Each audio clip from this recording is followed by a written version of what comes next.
ലക്ഷങ്ങൾ വില വരും. എത്ര കോടി വരും? എന്നാലും എന്റെ ചേച്ചി ചേച്ചിയുടെ സ്നേഹ സമ്മാനമാണോ? എന്തോ അവളുടെ എന്തോ പണി നോക്കാൻ അറിയില്ല. ദിവസം ഉണ്ടല്ലോ കാലം. Thank you. ഭയങ്കര ആരാധന ചേച്ചി. കാലം എപ്പോഴും തന്നെ വേണ്ട.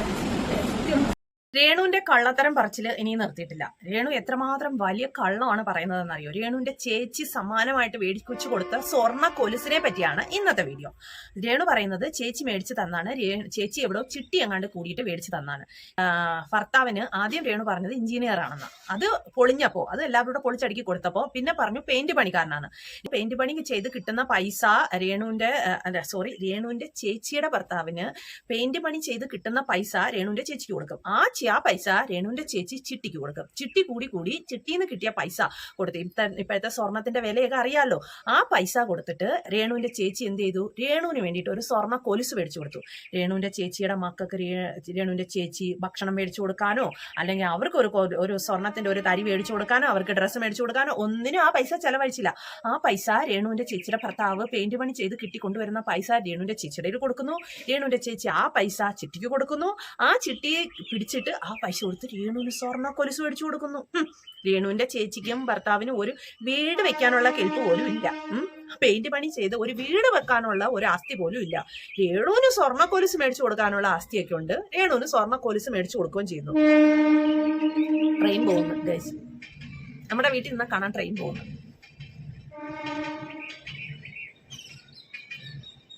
സമ്മതിക്കത്തില്ല. ഇപ്പോഴത്തെ സ്വർണ്ണ വില വെച്ചിട്ട് രേണുവിന്റെ കൂടെയുള്ള ആളുകൾ തന്നെ ചോദിക്കുന്നുണ്ട്, കോടികൾ മുടക്കിയാണ് രേണുവിന് സ്വർണ്ണ കൊലുസ് മേടിച്ചു കൊടുത്തത്, കോടികളായോന്ന്. അപ്പൊ കോടികൾ മുടക്കി രേണുവിന് സ്വർണ്ണ കൊലുസ് മേടിച്ചു കൊടുക്കാൻ രേണുവിന്റെ ചേച്ചിക്ക് ആസ്തിയുണ്ട്. അവർക്കൊരു വീട് വെക്കാനുള്ള ആസ്തി ഇല്ല. രേണുവിന്റെ ചേച്ചിയുടെ മക്കൾക്ക് ഒരു കൊലുസോ അല്ലെങ്കിൽ ഒരു സ്വർണത്തിന്റെ തരിമ്പോ അല്ലെങ്കിൽ ഒരു നല്ല ഡ്രസ്സോ മേടിച്ചു കൊടുക്കാനുള്ള ആസ്തി ഇല്ല. പക്ഷേ രേണുവിന് സ്വർണ്ണ കൊലുസ് മേടിച്ചു കൊടുക്കാൻ പറ്റി. അല്ല, ഞാനതല്ല ആലോചിക്കുന്നത്, സ്വന്തം കുഞ്ഞുങ്ങൾക്ക് ഒന്നും മേടിച്ചു കൊടുക്കാതെ അനിയത്തിക്ക് സ്വർണ്ണ കൊലുസ് മേടിച്ചു കൊടുക്കാനായിട്ട് ഏത് ചേച്ചിക്കാണ് ഇത്ര വലിയ മനസ്സുള്ളത്? അവർക്ക് അങ്ങനെ കോടികളുടെ ആസ്തി ഉണ്ടായിരുന്നെങ്കിൽ അവർ സ്വന്തമായിട്ട് ഒരു വീട് വെച്ച് അതിനോ താമസിച്ചൂടെ? ഈ വാടക വീട്ടിലും ഈ രേണുവിന് ദാനമായിട്ട് കിട്ടിയ വീട്ടിലും കിടക്കേണ്ട ആവശ്യമുണ്ടോ? നിങ്ങൾ എന്താ പറയുന്നത്? ഞാൻ പറഞ്ഞത് സത്യമാണോ അല്ലയോ? നിങ്ങളൊന്ന് പറയൂ. ഇനി നമുക്ക് അടുത്ത ഒരു ഇത് കാണാം. രേണുവിന്റെ കൂടെ അഭിനയിക്കാനായിട്ട് ഒരു നായകന്മാരും ഇപ്പോൾ തയ്യാറല്ല. രേണുവിന്റെ കൂടെ അഭിനയിച്ചു കഴിഞ്ഞു കഴിഞ്ഞാൽ പറയുന്നത് കോൺട്രവേഴ്സിയിൽ ചെന്ന് ചാടും. പിന്നെ ഇപ്പോൾ ഒരുപാട് ഇങ്ങനെ കോൺട്രവേഴ്സി നടക്കുമല്ലേ, അതുകൊണ്ട് ഒരു നായകന്മാരും രേണുവിനോട് അഭിനയിക്കാൻ തയ്യാറല്ല. അങ്ങനെ അവസാനം രേണുവിന്റെ സംവിധായകൻ പോയി എവിടുന്നോ ഒരുത്തനെ പൊക്കിക്കൊണ്ട് വന്ന് ഇപ്പോൾ അഭിനയിക്കാനായിട്ട് വെച്ചിട്ടുണ്ട്. അപ്പൊ അവനോട് ചോദിക്കുന്നത്, നിങ്ങളുടെ ഭാര്യയ്ക്കൊന്നും കുഴപ്പമില്ല? ഭാര്യയ്ക്കൊന്നും ഒരു കുഴപ്പമില്ല, ഭാര്യ മക്കളൊക്കെ ഉള്ളവനാന്നാ പറയുന്നത്, അവനൊരു കുഴപ്പമില്ല എന്നാ പറയുന്നത്. പിന്നെ രേണു ഇപ്പൊ അഭിനയിക്കുന്ന ഈ ഷോർട്ട് ഫിലിം ആണെന്നാ പറയുന്നത്. അതിനകത്ത് 2 പേര് അഭിനയിക്കാൻ, നായകനും നായികയും, പിന്നെ ഡയറക്ഷൻ, സ്ക്രിപ്റ്റ്, മേക്കപ്പ്, വട്ടവർ, ഇതിന്റെ പിന്നിൽ വരുന്ന എല്ലാ കാര്യങ്ങളും ആ സംവിധായകൻ ഒറ്റ ഒരാള്, ഒരു ക്യാമറാമാൻ, ഇത്ര. പിന്നെ രേണു കൊണ്ട് നടക്കുന്ന പൈസ ഡെയിലി ശമ്പളം കൊണ്ട് നടക്കുന്ന കുറച്ച് യൂട്യൂബേഴ്സുമാരും, അത് രേണുവിനെ ഇങ്ങനെ വൈറലാക്കാൻ വേണ്ടിയിട്ട്, അല്ലാതെ ഈ രേണുവിന്റെ പിന്നെ ഈ ആൽബത്തെ അല്ലെങ്കിൽ ഈ ഷോർട്ട് ഫിലിമിനെ വൈറലാക്കാനല്ല, രേണുവിനെ വൈറലാക്കാൻ വേണ്ടി രേണു ദിവസക്കൂലി കൊണ്ട് നടക്കുന്ന കുറച്ച് യൂട്യൂബർമാരും, ഇത്രേ പേരേ ഉള്ളൂ. അല്ലാതെ അഭിനയിക്കാൻ രേണുവിന്റെ നായകനും അല്ലാതെ വേറെ ഒരു മനുഷ്യരും ഇല്ല. ഇതെന്ത് ഷോർട്ട് ഫിലിമാ? അറിയില്ല, ഇറങ്ങാൻ പറയാം. പിന്നെ ഇതിനകത്ത് കെട്ടിപ്പിടുത്തം മാത്രമേ ഉള്ളൂ. ഒരു ഡയലോഗിന് 2 കെട്ടിപ്പിടുത്തം വീതമുണ്ട്. കെട്ടിപ്പിടിക്കണം, ഉമ്മ കൊടുക്കണം, ഒരു ഇതാണ് രേണുവിന്റെ പുതിയ ഷോർട്ട് ഫിലിം. ഈ ഷോർട്ട് ഫിലിം ഉണ്ടാക്കുന്ന ഈ സംവിധായകന്റെ ഇൻസ്റ്റാഗ്രാം ഐഡി കയറി നോക്കണേ. എൻ്റെ ദൈവമേ, നല്ല അടിപൊളിയായിട്ടുള്ള കുലിസിത ഫോട്ടോകളും കുലിസിതമായിട്ടുള്ള കാര്യങ്ങളൊക്കെയാണ് ഈ ഇപ്പോൾ രേണുവിന്റെ സംവിധായകന്റെ ഇൻസ്റ്റാഗ്രാം പ്രൊഫൈലിലുള്ളത്. നല്ല ഒരാൾ തന്നെ. അയാൾക്ക് ഇങ്ങനെയുള്ള ആളുകളൊക്കെയാണ് വേണ്ടതെന്ന് തോന്നുന്നുണ്ട്.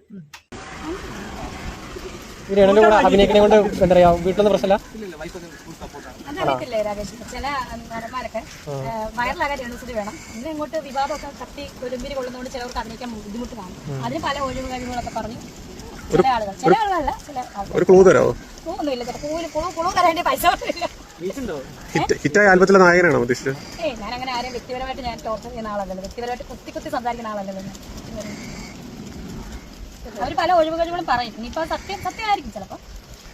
അത് ഓരോരുത്തരുടെ സിറ്റുവേഷൻ കാര്യങ്ങളാണ്. പക്ഷെ വൈറലാകാൻ വേണമല്ലോ. വൈറലാകാൻ രേണുസുതി വേണം. എനിക്ക് തോന്നുന്നു പ്രതീഷോ അല്ലെങ്കിൽ ദാസ് ചേട്ടനാണെന്ന് തോന്നുന്നുണ്ട്. അവർ രണ്ടുപേരും അല്ലേ രേണുസുതിയിലൂടെ വൈറലായത്. നേരത്തെ ഒന്നും ഈ പ്രതീക്ഷയെന്ന് ഒരു മനുഷ്യരും അറിയത്തില്ലായിരുന്നു. അതുകൊണ്ടാണോ എന്താ വൈറലാവാൻ അവർ വേണം. അവരായിട്ടൊക്കെ തെറ്റിപ്പിരിഞ്ഞോ എന്തോ. അവരൊക്കെ വൈറലാവാൻ രേണുസുതി വേണം. പക്ഷേ എന്റെ കൂടെ അഭിനയിച്ചാൽ വിവാദമാകും, അതുകൊണ്ട് അവരൊക്കെ പിന്മാറിയെന്ന്. അപ്പൊ നേരത്തേക്കുള്ള ആൽബങ്ങളിലെല്ലാം അവരൊക്കെ എല്ലായിരുന്നു അഭിനയിച്ചത്. അത് എനിക്ക് തോന്നുന്നുണ്ട് എന്തെങ്കിലും പ്രശ്നങ്ങൾ, ആ കള്ളു കുടിക്കുന്നതൊക്കെ വലിയ പ്രശ്നങ്ങളൊക്കെ ആയതല്ലേ, രേണുസുതി അമ്മാനം ആടുന്നതൊക്കെ വലിയ വിവാദമായ കാര്യങ്ങളല്ലേ. അതായിരിക്കും ചിലപ്പോൾ ഉദ്ദേശിക്കുന്നതെന്ന് തോന്നുന്നു, എന്താ അറിയില്ല. സൗന്ദര്യം കൂടുന്നതിന്റെ പിന്നിലെ രഹസ്യം എന്താണ്? കൂടുന്നുണ്ടോ ചേട്ടാ? ചേട്ടൻ തോന്നുന്നു അതെ, നന്നായിട്ട് രഹസ്യം ഒന്നുമില്ല. ഉടുത്ത് വരുന്ന മൂക്കൊക്കെ ചോന്നിരിക്കുന്നു. കരോഡ്പതികളാണ്. രേണുവിന് കറോടവും റുപ്യ മുടക്കി സ്വർണ്ണ കൊലുസ് മേടിച്ചു കൊടുക്കുന്നു, എല്ലാം ചെയ്യുന്നുണ്ട്. പക്ഷെ സ്വന്തമായിട്ട് താമസിക്കാൻ വീടില്ല, റേഷൻ അരിയാണ് കഴിക്കുന്നത്, BPL കാർഡിലാണ് അവരെല്ലാം ഉള്ളത്. പക്ഷേ കറോടോ റുപ്യ മുടക്കി കൊലുസൊക്കെ മേടിക്കാൻ പറ്റുന്നുണ്ട്. പിന്നെ ഒരു കാര്യം, ഇത്രയും കോൺട്രവേഴ്സി ഒക്കെ നടക്കുന്ന സമയത്ത് നേരത്തെ ഒന്നും രേണുവിന്റെ കാലിൽ ഈ സ്വർണ്ണ കൊലുസ് കണ്ടിട്ടില്ലായിരുന്നു. ഒരു കറുത്ത ചരടോ ഒരു ചങ്ങലയോ ഒക്കെ ആയിരുന്നു ഇട്ടുകൊണ്ട് നടന്നിരുന്നത്. ഇപ്പോഴാണ് ഈ സ്വർണ്ണ കൊലുസ് ഇടാൻ തുടങ്ങിയത്. ഈ ദുബായിലും അവിടെ ഇവിടെയൊക്കെ പോയിട്ട് വന്നതിന് ശേഷമാണ്. ഇനി അത് സ്വർണ്ണ ആണോന്നും നമുക്കറിയത്തില്ലേ, ഇങ്ങനെ തട്ടി വിടുവാണ്, ചേച്ചി മേടിച്ച് തന്നതാണ്. അല്ല, രേണു സ്വന്തമായിട്ട് മേടിച്ചാന്ന് പറഞ്ഞാൽ എന്താ കുഴപ്പം? രേണുവിന് ഇപ്പൊ അത്യാവശ്യം പൈസയൊക്കെ ഉണ്ടല്ലോ. അപ്പൊ രേണു സ്വന്തമായിട്ട് മേടിച്ചാന്ന് പറഞ്ഞാൽ എന്താ കുഴപ്പം? എന്തിനാ ചേച്ചിയുടെ തലയിൽ കൊണ്ടിരുന്നത്? ആ ചേച്ചി ഇത് കേട്ടപ്പോ വിചാരിച്ചിട്ടുണ്ടാവും, അപ്പോ എവിടുന്ന് ആര് എപ്പ മേടിച്ച് എന്ന് വിചാരിക്കുന്നുണ്ടാവും രേണുവിന്റെ ചേച്ചി. അവരറിഞ്ഞ സംഭവം പോലും ആയിരിക്കത്തില്ല. അങ്ങനെ ചേച്ചിക്ക് പൈസ ഉണ്ടായിരുന്നോണ്ട് ചേച്ചിക്ക് ഒരു മോളുണ്ടെന്ന് തോന്നുന്നുണ്ട്, ആ കൊച്ചിന് മേടിച്ചു കൊടുക്കത്തില്ലേ? ദൈവമേ. അപ്പൊ നമുക്ക് അടുത്ത വീഡിയോയിൽ കാണാം. നിങ്ങളുടെ അഭിപ്രായങ്ങൾ കമന്റിലൂടെ പറയൂ. നമുക്ക് അടുത്ത വീഡിയോയിൽ കാണാം.